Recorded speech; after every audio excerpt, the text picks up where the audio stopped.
lo que vamos a ver es cómo es la articulación del primer nivel para la construcción de redes integradas, y trataré de mostrarles los aspectos conceptuales, pero sobre todo por qué se está planteando, porque lo que solemos hacer en el país y en el sector es cada época o cada gobierno entrar con la moda de algo, ¿no? Y solemos introducir modas y a veces copiamos mal de lo que hacen otros países y al final no tiene impacto, ¿no? El mejor ejemplo es lo que vivimos. Somos un país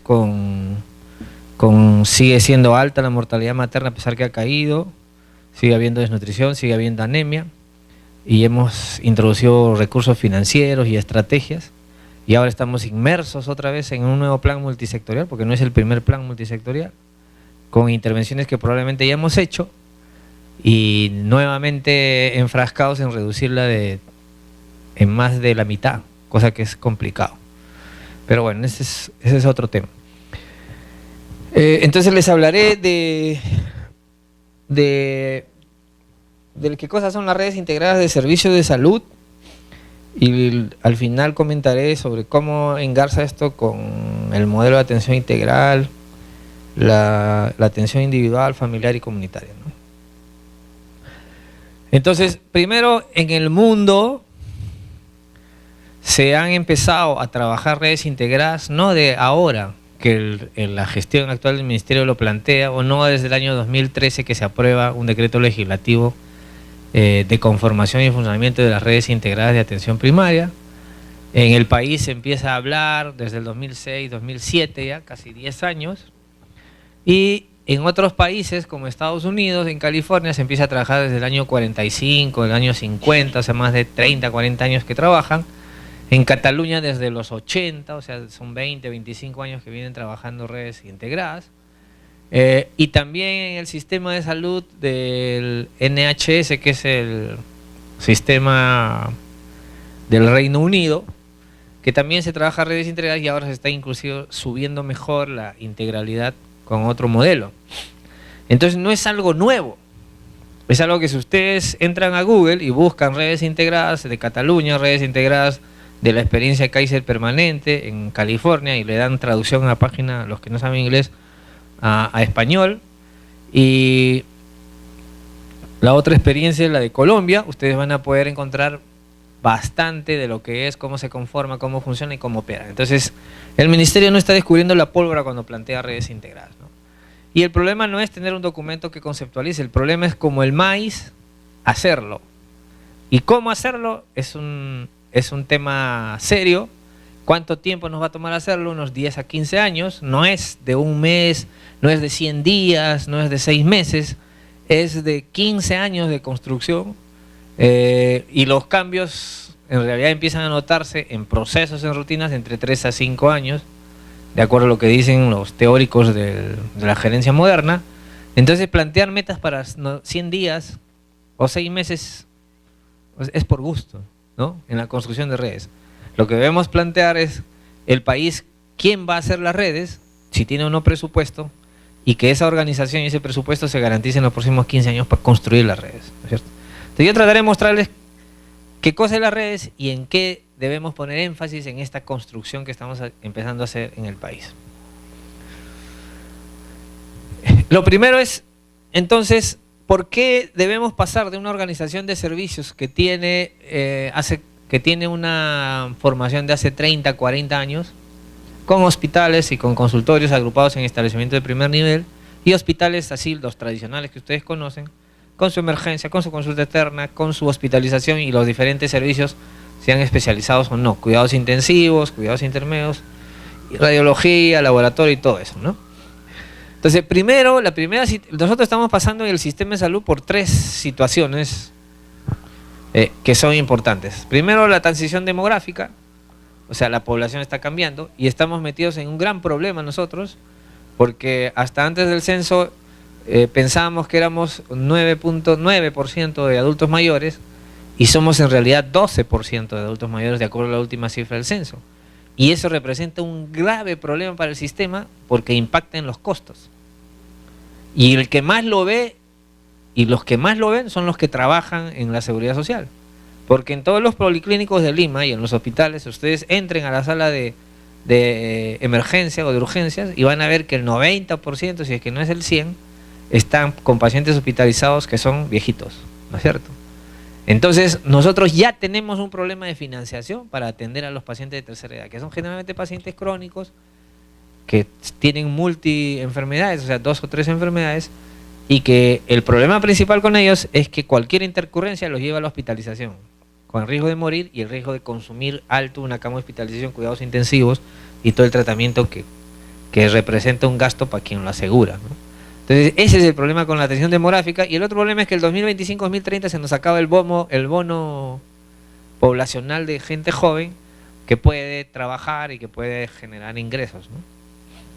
El otro es la transición epidemiológica, que va pegado, que en realidad es transición y acumulación epidemiológica. Transición, ¿por qué? Porque como migramos de ser gente joven, de ser gente menor de 15 años y gente joven a adulto y adulto mayor, las enfermedades que se presentan en estos diferentes grupos y el riesgo de enfermar aumenta conforme pasa la edad y el tipo de enfermedad también. Migran de enfermedades agudas a crónicas, ¿no? Y las crónicas son las que permanecen siempre, las que hay que vigilar siempre, las que hay que tratar siempre, y por tanto tienen más costo para el sistema de salud. Y acumulación, ¿por qué? Porque somos tan piñas que arrastramos los problemas del siglo pasado, o sea, de la segunda mitad del siglo pasado, que tenían los europeos todavía, y que resolvieron en la segunda mitad del siglo pasado, que son enfermedades materno-perinatales, como las que he descrito: mortalidad materna, desnutrición, anemia, enfermedades infecciosas que no podemos controlar, dengue porque controlamos, y si de acá a 2 años vuelve a aparecer otro brote, influenza que sigue apareciendo, sigue matando gente, a pesar que desde 2009 ya apareció el virus, ya se difundió desde el 2009, van a ser 10 años, y sigue matando a adultos mayores.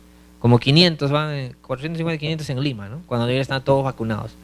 Entonces, arrastramos esas enfermedades, déficits en el control de infecciosas y materno-perinatales, y se suman ya como una realidad las enfermedades crónicas. O sea, hipertensión, diabetes, enfermedades de salud mental, y todo lo que pueda generar discapacidad física o mental. Y no hablar de las enfermedades de salud mental, ¿cierto? Entonces, como sistema, entendido por todos los recursos, infraestructura, equipamiento y recursos humanos que tiene que atender determinada morbilidad y determinada carga de enfermedad, resulta complejo para el sistema peruano, sea privado o público, porque tenemos que atender 2 grupos de enfermedades: infecciosas, materno-perinatales y crónicas degenerativas. En Europa estas las resolvieron en la mitad del siglo pasado, entonces ahora ya no demanda ni entrenamiento, ni demanda formación de más recursos humanos. Están con estas, que son las crónicas. O sea, su sistema está sujeto a la atención de enfrentar un solo grupo de enfermedades, nosotros 2 grupos de enfermedades. Entonces la pregunta que salta inmediatamente es si tenemos o no la capacidad para hacerlo. No la tenemos. Para la primera tenemos así, y para la segunda no tenemos capacidad, ¿no es cierto? Y entonces, una primera cosa que todos deberíamos reclamar, los que trabajamos en el sector del ministerio, es que qué está pensando en la construcción de redes para mejorar no solo el hardware, que es construir cemento y ladrillo, sino el software, que somos nosotros los recursos, en enseñarnos a cómo diagnosticar, que de repente ya no, cómo manejar el riesgo y cómo manejar a un paciente crónico en las intervenciones preventivas, promocionales y recuperativas. ¿Sí o no?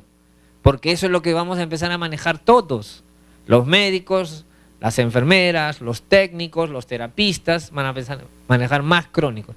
Entonces, si una propuesta de formación de redes no trae eso, entonces deberíamos exigirlo como trabajadores o cualquier otro agente. ¿Por qué? Porque si no, es un salto al vacío, así, es un salto al vacío. Porque ¿de qué sirve construir servicios si no sabemos hacerlo? No sabemos hacerlo.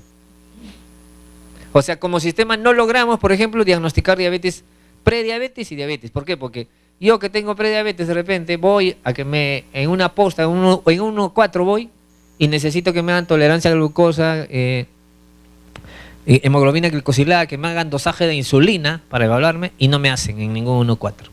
Entonces, ¿a dónde me tengo que ir? Al hospital. Y el hospital está en el centro de la ciudad, está en el centro de Lima, me voy a demorar y de repente ni voy. Entonces, ¿qué voy a hacer de prediabetes? Como no me puedo chequear, no me puedo testear, ¿qué voy a hacer? Diabetes. ¿Y qué voy a hacer si no me controlan bien la diabetes como enfermedad crónica desde mi centro donde estoy? complicación de la diabetes, la primera, nefropatía diabética. ¿Y qué voy a hacer de joven? Insuficiencia renal crónica. ¿Y qué voy a necesitar? La máquina, con el alto costo que genera la hemodiálisis. O trasplante, que también es alto costo. Entonces, en otros países logran controlar la crónica de tal manera que bajan la cantidad de nefropatía diabética, bajan la cantidad de trasplantes que se necesitan. Hay otras causas sí que siempre van a necesitar trasplantes, pero te bajan la proporción de gente que necesita hemodiálisis también, porque no llegan a hacer insuficiencia cardíaca, porque tratan bien, la glucosa la controlan bien. Entonces ya, esos dos problemas tenemos, y entonces el sistema necesita una reforma que apunte mejor a solucionar estos dos tipos de problemas. Y el otro problema que somete atención al sistema es el crecimiento económico, porque el crecimiento económico, como aumenta el ingreso familiar de todos, y hay un poco más de platita en el bolsillo de todos, entonces yo tengo más disponibilidad de recursos para ir a hacerme atender. Si antes no me iba de repente porque me resfriaba o pasaba 1, 2, 3 semanas mi curación de resfrío, ahora que tengo platita voy y quiero recuperarme rápido. ¿Por qué? Porque como hay crecimiento necesito trabajar. Todos tenemos que trabajar porque necesitamos todos recursos. Entonces todos los que podemos trabajar necesitamos estar bien. Entonces, ¿qué hacemos entonces? Vamos al servicio. Y cuando vamos al servicio, ¿qué hace? Demandamos servicios y saturamos los servicios, ¿no? Bueno, esa es una de las causas. Esto para pasar rápido, indicadores sanitarios, tasa de mortalidad infantil que hemos bajado, pero todavía falta bajar, esperanza de vida que hemos mejorado, o sea, no todo es pésimo en el Perú, hemos logrado controlar la mortalidad infantil por medidas sanitarias del sector, pero también por crecimiento económico, estamos en 16, 17, que ya, logramos cumplir el objetivo del milenio, ahora hay objetivo de desarrollo sostenible, que es un nuevo reto para el 2030, esperanza de vida hemos mejorado antes de 43 en los años 50 a 74 en promedio, o sea, ahora vivimos más. Esto también tiene un impacto en la morbilidad y en la demanda. ¿Por qué? Porque si la esperanza de vida antes era menor, 40, en el año 50, quiere decir que todos se morían a los 50. Por tanto, no necesitabas prepararte para manejar enfermedades a los 60, a los 70. Ahora que viven hasta los 74, la gente se enferma más, pues, también. Entonces hay más gente, o sea, la esperanza de vida te lleva también a tener más cantidad de gente adulta mayor, el aumento de la esperanza. Pero no es algo malo que aumente la esperanza de vida, sino es algo bueno, ¿no es cierto?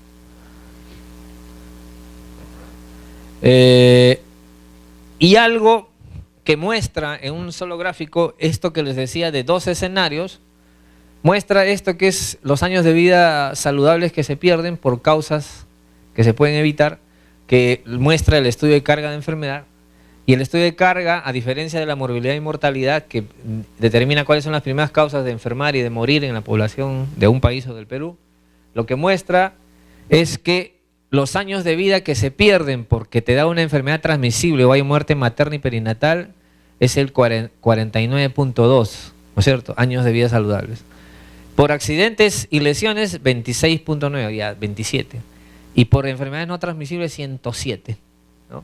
O sea, ya está instalada las enfermedades crónicas no transmisibles como un problema de salud pública y ante el cual todavía no hacemos grandes cosas, ¿no?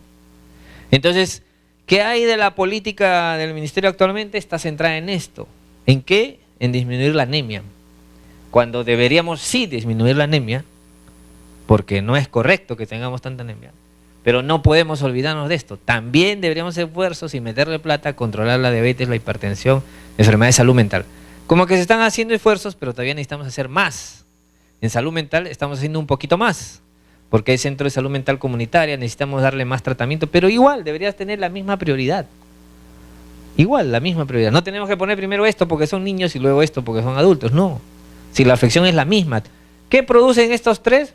Te producen muerte prematura en el caso de estas y discapacidad en estas. ¿Por qué? Porque una persona que tiene esquizofrenia, una persona que tiene trastorno bipolar o depresión no puede trabajar. Y si le damos tratamiento sí va a poder trabajar y va a ser productivo. Entonces le reducimos la crisis a él, en su familia y a la sociedad. Entonces así es como tenemos que ver los problemas, ¿no? Entonces esto muestra que tenemos estos dos problemas que ya les he dicho y que por tanto el sistema necesita una reforma, pero rápida y seria. Ya. Esto también es rápido, es del 2013, pero en otra presentación que tengo el 2017 los datos también. Esta es encuesta de satisfacción, encuesta nacional de hogares que hace trimestralmente el INEI, y a la gente le preguntan si tienes algún problema de salud. Y la gente con problemas de salud crónica del año 2004 al 2017 ha subido de 17 a 37 más o menos. Quiere decir que hoy en día hay más problemas de salud crónicos, ¿no es cierto? Esta encuesta evidencia cuando le preguntan a la gente. Y en Lima Metropolitana, o sea, en las zonas urbanas es un poco mayor, pero también en las zonas rurales la población está envejeciendo. Igual, o sea, en las poblaciones rurales a veces creemos que no hay hipertensión, diabetes, Parkinson, sí hay. Creemos que no hay demencia senil, igual, sí hay, ¿no es cierto? O Alzheimer, creemos que no hay, sí hay, igual. En menor proporción, pero hay. Acá miren, en la zona urbana de Lima, que tiene 1/3 de la población del Perú, ahí es mayor, ¿no? Esto es población con algún problema de salud por área de residencia, o sea, en área urbana, miren, igual aumenta en área crónica las enfermedades crónicas, ¿no? Esto es interesante, que muestra si la gente que ahora tiene más enfermedades crónicas demanda más atención, ¿a dónde va? O si hay respuesta del sistema que tenemos de salud. Entonces buscó atención. Con problemas de salud crónico, a nivel nacional busca de 38 en 2004 a 40. Con problemas de salud no crónico casi es igual, de 38 a 49. Y en Lima Metropolitana de 43 a 53. O sea que la gente que tiene un problema de salud ahora también busca más atención que antes, ¿no es cierto? Y esto es en área urbana y en área rural igual, ¿no? Miren, en área rural igual la población buscaba el 2004 era 31, ahora busca 40. Y en área urbana de 45 a 53. O sea, la tendencia de la gente ahora de buscar atención sí demanda más atención, ¿no es cierto? Y esto es interesante porque le preguntan, cuando usted tiene un problema de salud, sea agudo o crónico, ¿dónde va? ¿Y el gran prestador quién es? ¿Quién es el que tiene la red más grande de servicios en el Perú? El MINSA, o los públicos y gobiernos regionales y la seguridad social, ¿no es cierto? De ahí vienen los privados, las sanidades. Entonces, cuando le preguntan a dónde va cuando necesitas atención de salud, el 2004 eran 18 que iban al MINSA, el 2012 o 2017 es 16-17%, ¿no es cierto? O sea, perdón, 16-15%. O sea, cae, la gente va menos al MINSA entre 2004 y 2016. Ahora van 15 más o menos, 15-14. Y cuando le preguntan si vas al particular, sube de 4,7 a 9. O sea, hoy en día la gente va más a un particular. ¿Y a dónde va más? Del 9 al 17. O sea, casi se duplica o más del doble. Hoy en día está en 19, 20 a la botica o farmacia. Entonces, eso muestra que el sistema tiene una serie de problemas en cuanto a accesibilidad, o sea, si lo tiene cerca o no a donde lo necesita. Y segundo, a otros problemas que es capacidad de resolver. Entonces, la primera cosa que ahí se nota es que el primer nivel de los que tienen más establecimientos, que es del MINSA y de la Seguridad Social, no tiene capacidad de resolver los problemas. Por eso que la gente a dónde va, al particular o migra al hospital. Ahora, ¿por qué van a la botica la gente? Porque hay botica en donde sea, ¿no es cierto? O sea, en la esquina de tu casa hay una botica. Y si tú vas y tienes una afección que evidentemente no necesita de repente placa o una vía o otras cosas sofisticadas, pero tienes lo que se enferma el 80% de la gente, ¿qué tenemos? Un resfrío, una enfermedad intestinal, un golpe, una cefalea. Y si tú vas a la botica y le preguntan al químico, y si el químico tiene la suerte de que te recomienda algo y acierta, y te pasa la molestia o la pequeña intercurrencia, ¿qué pasa? Ya no vas pues al establecimiento. Entonces por eso va, porque la gente quiere que esté cerca del servicio a su casa, que lo atiendan rápido, que le resuelvan el problema. ¿Por qué? Porque la gente trabaja. Por ejemplo, ustedes que trabajan y visitan los conos, verán que cada cono ya es como una ciudad, ¿no? San Juan de Lurigancho es como una ciudad, Comas es como una ciudad, Villa María, Villa Salvador es como una ciudad donde ya hay hasta mall, hasta hay open, ¿no es cierto? Igual en el norte, en el sur. Entonces la gente está concentrada ahí, ya no viene acá. Entonces quiere que los servicios estén ahí. Entonces la pregunta es, ¿tienen capacidad los servicios? ¿O hemos construido nuevos servicios ahí? Centros y postas de repente, pero si no tienen la capacidad resolutiva, no le es útil a la gente. Y más que un hospital en Villa Salvador, ¿no es cierto? ¿Y qué más? En Lima. O sea, no hay nuevos servicios. Entonces, la gente pues tiende a ir a las farmacias porque es más rápido y está inmediatamente cerca de su casa. Entonces, lo que la gente está pidiendo en realidad es que el sistema cambie, que sea más accesible, que tenga alta capacidad resolutiva en el primer nivel y que efectivamente le resuelva los problemas, ¿no? Esto es lo mismo. Y cuando hablamos de por qué acude a los establecimientos de salud, la pregunta responde, ¿queda lejos o falta de confianza? Falta de dinero. Miren cómo baja de 24 a 11. O sea, si antes era un problema que no tenga dinero la gente para que vaya a los establecimientos, ahora ya no es, porque ha aumentado el ingreso familiar por el crecimiento económico. O sea, esta barrera se está limitando. Queda lejos o falta de confianza, demoran de 12 va a 16, o sea, sube. O sea, hay un problema acá de capacidad resolutiva y de calidad de atención, y acá otras entre 11 y 26 que puede estar la calidad de la atención también, ¿no? Esto es en Lima, esto es en urbano y esto es en rural. Entonces, si tenemos este grupo de problemas de enfermedades, el sistema tiene actualmente limitaciones porque la expectativa de nosotros como ciudadanos que estamos trabajando o estudiando y tenemos vida activa es que hayan servicios cerca de nosotros, que haya un primer nivel que tenga alta capacidad resolutiva, que no tengamos que ir a los hospitales para resolver nuestro problema y efectivamente que sea resolutivo. Entonces, ese sistema es el que aspiramos.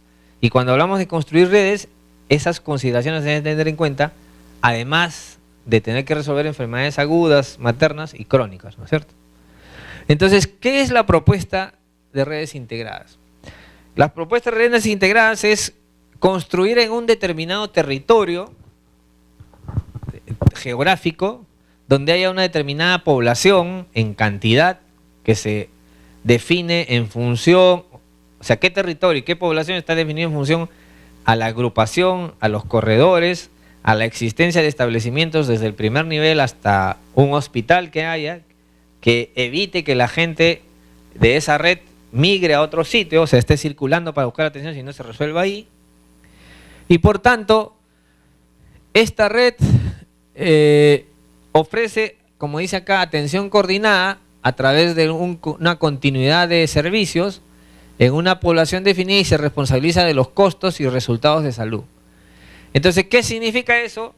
Que si una red es un territorio con una población, con un grupo de servicios de primer nivel y hospitalarios, estos servicios son responsables de definir cuál es el perfil epidemiológico de la demanda y controlarlo. ¿Qué significa controlarlo? No solo esperar que vengan para que reciban el diagnóstico de diabetes, hipertensión, sino reciban el tratamiento, y no solo eso, sino se evite con mecanismos que están en el modelo de atención integral y otros, de controlar enfermedades crónicas, de desplegar intervenciones preventivas, de desplegar medidas de autocuidado, que esa gente se enferme.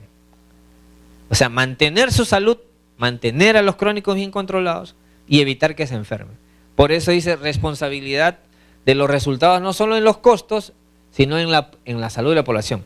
Entonces, significa que en el primer nivel se controla el 85% de los problemas de salud y al hospital solo vaya aquello que necesita ser visto por el hospital. Significa que en el primer nivel haya más capacidad resolutiva con especialistas inclusive en el primer nivel, ¿no es cierto? Con internistas, con cirujanos, con pediatras, con ginecobstetras, con médico de familia y médico general. No el primer nivel que tenemos ahora, que hay solo médico general, o en algunos establecimientos 1 o 4 hay especialistas. Que tengamos los especialistas que la gente necesita. Por ejemplo, algo que todos los establecimientos, un centro de salud 1 o 4 en el primer nivel deben tener, no solo es médico general, médico de familia, pediatra, ginecólogo, ginecobstetricia, pediatra, médico internista, debe tener oftalmólogo, debe tener psiquiatra, porque la demanda lo exige, ¿no es cierto? Y si hay también mucho crónico como hipertensión, diabetes, debe tener cardiólogo y debe tener endocrinólogo, ¿no es cierto? Y si hay alguna particularidad como de repente esta red A de Jesús María tiene más enfermedades de artritis reumatoidea, reumatólogo. si esta red de Villa Salvador tiene de repente más pacientes que están con anticoagulación, porque los pacientes con ahora, un grupo son anticoagulados, o tienen de repente por esas casualidades mucha hemofilia, muchos hemofílicos, entonces tendrá que haber el especialista que los controle ahí, no en el hospital, sino ahí. Entonces esa red es el ideal de construcción. Entonces ahora tenemos que transitar en unos 10 a 15 años para llegar a eso. La pregunta es si lo estamos haciendo bien desde ahora o no, ¿no? Y eso es lo que deberíamos discutir. ¿Qué significa entonces? Continuo asistencial abarca desde la atención primaria, que se da en el primer nivel, y la atención especializada. Entonces, aspiramos a tener en las redes ya no pues 1, 1, 1, 2, 1, 3, 1, 4, sino 1 o 2 tipos de establecimiento de primer nivel, como el 1, 3 o el 1, 4. Y de ahí hospital, segundo nivel, de frente, o sea, nivel básico y nivel especializado. Eso nos va a llevar a cambiar en los siguientes meses y años la norma de categorías, el reglamento de establecimientos de hospitales, para transitar a eso. O sea, la gente necesita que la cosa sea muy plana, que no sean tantos escalones. ¿Para qué necesitamos tener un 1-1 con un profesional si no resuelve nada? Porque no puede hacer ningún urocultivo. Ustedes van a los 1-4 hoy en día, no, de repente no te hacen ni urocultivo. Está mal, pues. ¿Por qué? Porque tiene que ir al hospital para un urocultivo. ¿Para qué? ¿Por qué tiene que ir al hospital para un urocultivo? Si ahí pueden hacer un urocultivo, hacer la lectura del antibiograma y darle tratamiento ahí. Entonces esa persona se va a sentir bien, maravillada, porque le arreglan el problema ahí, le resolvemos el problema ahí. No tenemos que estar migrando, ¿no es cierto? Y si necesita atención especializada de urólogo, ginecólogo, será pues por otras cosas, ¿no? Qué sé yo, si tiene alguna repetición, infección urinaria, repetición, sí.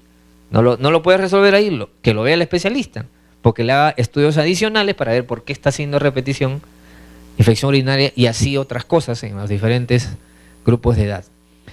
Entonces, estamos hablando de atención primaria, atención especializada, muy pegadita, y atención sociosanitaria. Atención sociosanitaria es la atención que está por fuera de los servicios, que son atenciones de cuidado de pacientes y que no tienen que ver con el sector. Entonces, eso también necesitamos desarrollar más, como estas casas de reposo de ancianos, que hay más en el sector privado, que hay, la mayor parte son pésimas, algunas son buenas, pero necesitamos gente que haga cuidado. ¿Por qué? Porque nuestra población está adulta, mayor, está creciendo, ¿no? Entonces, eso también. O lo que es lo mismo, la promoción de la salud, prevención de enfermedad, los tratamientos de agudos y crónicos y los tratamientos de rehabilitación. El objetivo final de la red es la mejora de la eficiencia global y la continuidad de la atención, ¿no? A través de la integración clínica. Estas son formas de características de qué significa una red integrada: amplitud de integración, profundidad, nivel de producción y forma de relación, que no lo vamos a ver en detalle. Y estos sí que son los tipos de redes u organizaciones sanitarias integradas. Entonces, todos pensamos que una red, si es una red integrada en un territorio, significa integrar, que estén articulados, e integrados todos los establecimientos de salud, cualquiera sea su dependencia administrativa. O sea, si son MINSA, si son de salud, si son privados o si son de las sanidades.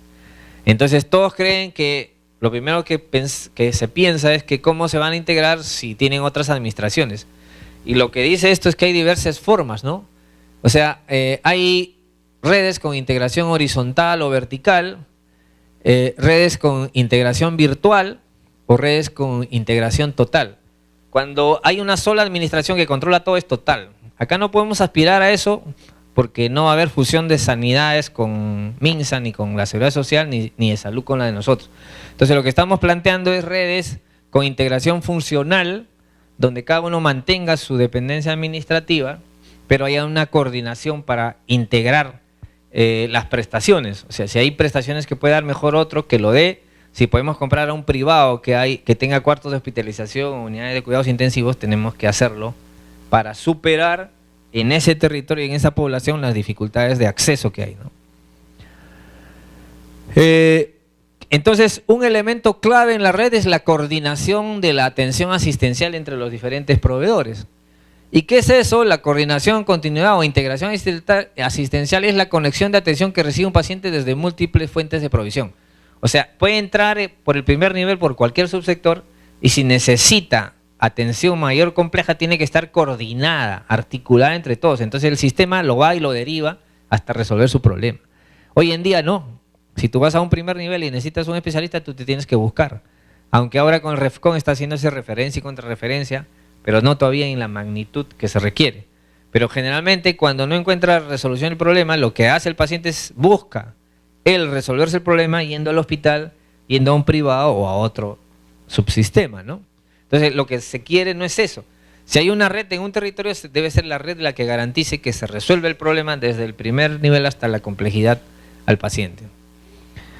También la coordinación permite o es la concertación de diferentes actividades que se requieren para atender al paciente a lo largo del continuo asistencial. Puede ser atención primaria, hospitalaria o esa de cuidado, ¿no? Y bueno, ahí en ese sentido, 3 tipos de continuidad. Entonces, otro elemento clave, además de la coordinación en la red, es la gobernanza, ¿no? O sea, la gobernanza quiere decir es que haya un ente que permita coordinar todas las acciones entre los diferentes subsectores. Y estas son estrategias globales de coordinación que no voy a detallar. Entonces, la idea con la red es mejorar la accesibilidad, o sea, llevar los servicios cerca a los ciudadanos, adecuar o transformar los servicios de acuerdo a las necesidades y expectativas, o sea, dotarlo de mayores capacidades de resolución para atender enfermedades agudas o crónico-degenerativas hoy en día. Entonces, vamos a tener servicios, uno o dos tipos de servicios en el primer nivel, con equipamiento estándar como rayos X, ecografía, mamografía si es posible ahí, y con un buen laboratorio que te des desde examen de orina hasta hormonas, donde puedan resolverse ahí los problemas, ¿no? Luego, este primer nivel va a poder acompañar a los ciudadanos en el tratamiento respectivo. Eso significa dotarle de mayores capacidades al personal, o sea, entrenamiento, capacitación, formación en gestión de riesgo, en gestión de casos y gestión de enfermedades crónico-degenerativas, para seguir al paciente, controlarlo, no solo visitándolo en su casa, sino por medio de tecnologías de información, ya que ahora todos tienen teléfonos o todos tienen acceso a internet, sobre todo en las zonas urbanas, ¿no es cierto? Mejorando el buen trato y buena calidad de atención y buena información. Entonces, ustedes verán que requiere un esfuerzo de inversión con plata porque necesitamos adecuar infraestructura, necesitamos comprar equipamiento, pero necesitamos cambiar la manera de atender a la gente. O sea, necesitamos capacitación del recurso humano y esas cosas, si no están inmersas en un plan que permita construir redes, inicialmente en estos meses o en estos años, entonces no estamos dando respuesta concreta a la problemática, ¿no es cierto? Un elemento clave en las redes que lo que estamos haciendo con esa construcción es mejorando el primer contacto, ¿no es cierto? El profesional como puerta de entrada, el primer nivel como puerta de entrada, accesibilidad y disponibilidad de servicios y el horario de atención. Por eso es que se habla de que lo que aspiramos es de que no haya ya establecimientos que atiendan 6 horas, salvo que sean consultorios, sino estos centros de mayor capacidad resolutiva atiendan 12 horas o atiendan 24. En estos 24 lo que está pensando es en centros de urgencia que resuelvan las urgencias tipo 3 y 4. En un estudio que se ha hecho en el 2016 en los hospitales de Lima, solo en los hospitales, se ha identificado que el 40% de lo que llega a la emergencia de los hospitales, donde en los hospitales de Lima hay un equipo grande porque se programan grandes cantidades de recursos humanos en la guardia y especialistas, y hay unidades de trauma shock, todo, el 40% de lo que llega ahí todos los días en el año es urgencia tipo 3 y 4. O sea que no pone en peligro la vida y que puede ser descremado de la emergencia. Entonces, para descremarlo de la emergencia necesitamos atender más en el primer nivel con mayor capacidad resolutiva, pero necesitamos resolver en centros de urgencia. Algunos llaman de estancia corta porque inclusive puede hospitalizarse 12 horas, 24 horas. Algunas cosas como crisis asmática y otras más como deshidratación y algunas otras más en centros de urgencia. Que si descremas el hospital del 40% del volumen, entonces lo que va a atender el hospital es solo aquello que es complejo y va a permitir que efectivamente sea más fluido. Y estas son algunas innovaciones que hay que introducir que no haré. Hay varios, la OPS en un documento que plantea el modelo, establece atributos de las redes, como son el modelo asistencial, donde los atributos son 6 o un poco más, como población y territorio, una oferta de servicio. Población y territorio significa que debe definirse un territorio y una población, ¿no es cierto?